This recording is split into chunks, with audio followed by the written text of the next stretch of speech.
At the turn of the millennium, racing game fans had plenty to be excited about. Whether you were into ultra-realistic simulations or fast-paced arcade action, there was a game for you. On consoles and PC, the genre was dominated by giants. Gran Turismo was the go-to for realism, and Need for Speed delivered high-speed police chases. But while Nintendo had firmly established the power-up based arcade racer with Mario Kart 64, this subgenre was mostly left unexplored on other platforms. This gap was filled by Revolt, a racing game that put players behind the controls of RC cars, zipping through everyday environments like supermarkets, museums and suburban streets from the comfort of their homes. With power-up based combat and a physics system that made every turn and jump unpredictable, Revolt brought a fresh take on arcade racing. I remember playing this game as a kid and have fond memories of it. It has been on my mind for the last few weeks and I was wondering if it still holds up today. Let's take a closer look under the hood.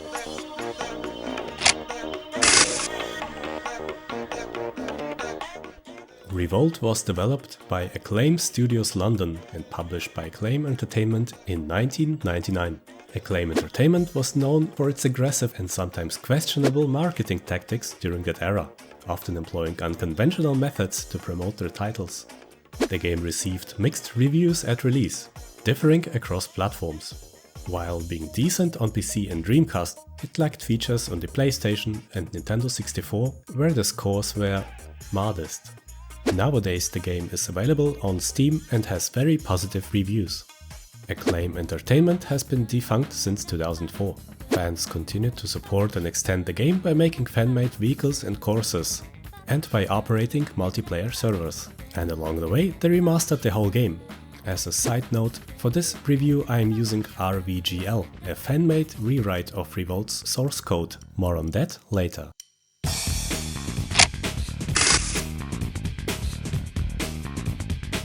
Jumping back in after all these years, I was curious.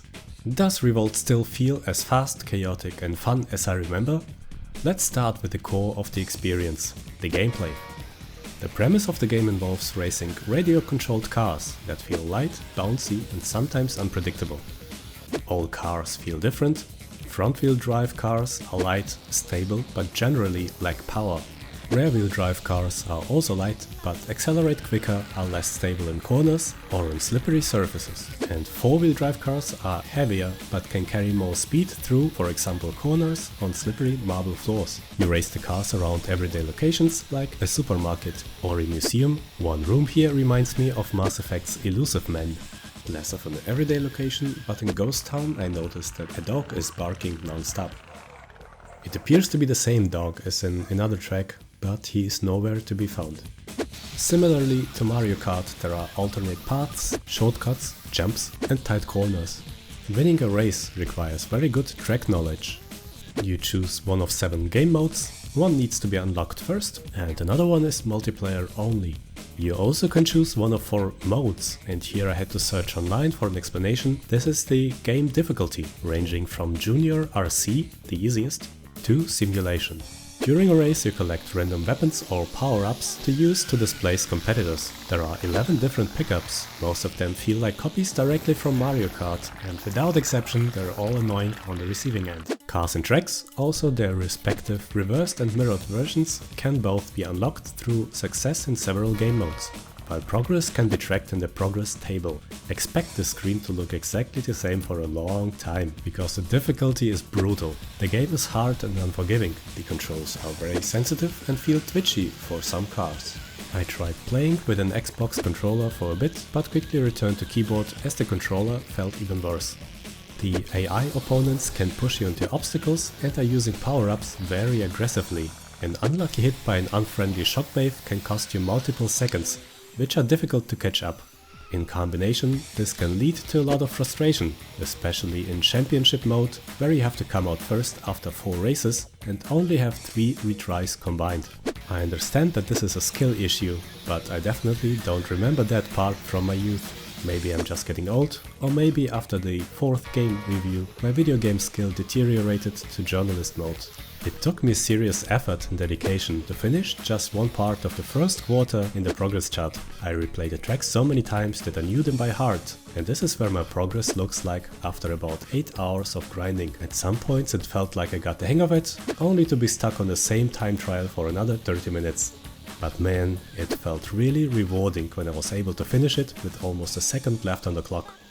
In the end, I put in a few tries on the last set of time trials and the final championship, but that just wasn't compatible with keeping my sanity. Games in the old days just didn't hold your hand like they do now. Today's games have infinite continuous replay functions, quick save and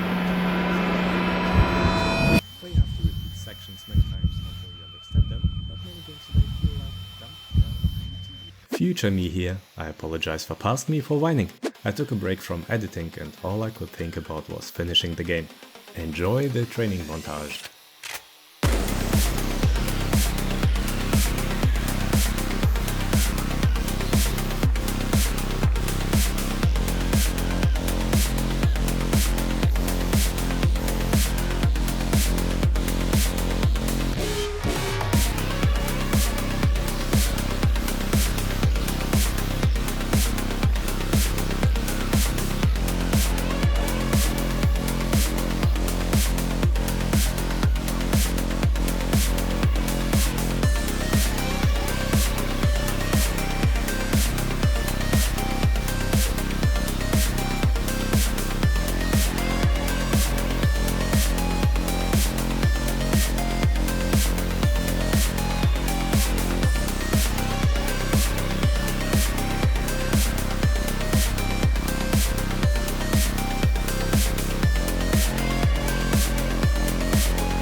For those of you who want to try it for yourself, here are the explanations on the requirements for the checkboxes.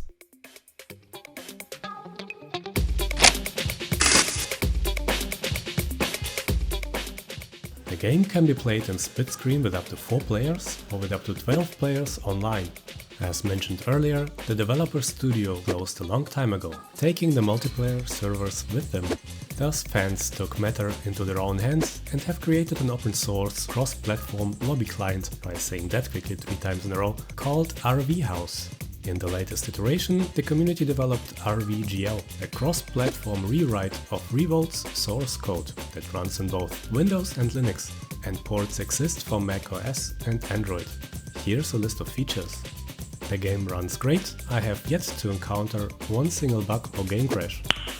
Nice. According to Revolt's Wikipedia page, RV House featured a monthly set of tracks as the base for time trialing. Today there are almost daily online races on RVGL with a changing set of tracks and car classes. You can even track the results of all races dating back to 2017. To me that looks a lot like Trackmania Cup of today, but on a smaller scale. No pun intended.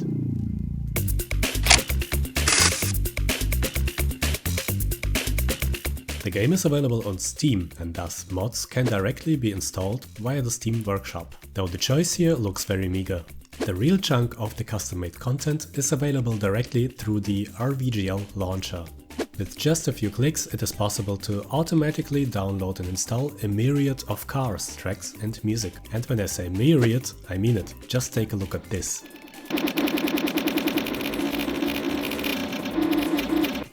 Yeah, stop here. This goes on for a whole minute.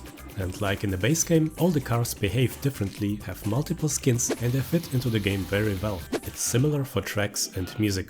I have tried a few of the car and map combinations, and if I didn't know any better, I would think it's all original content. Most of the stuff is indistinguishable from what is included in the base game. If all this was available when I was 12 years old, I'd probably never leave the house.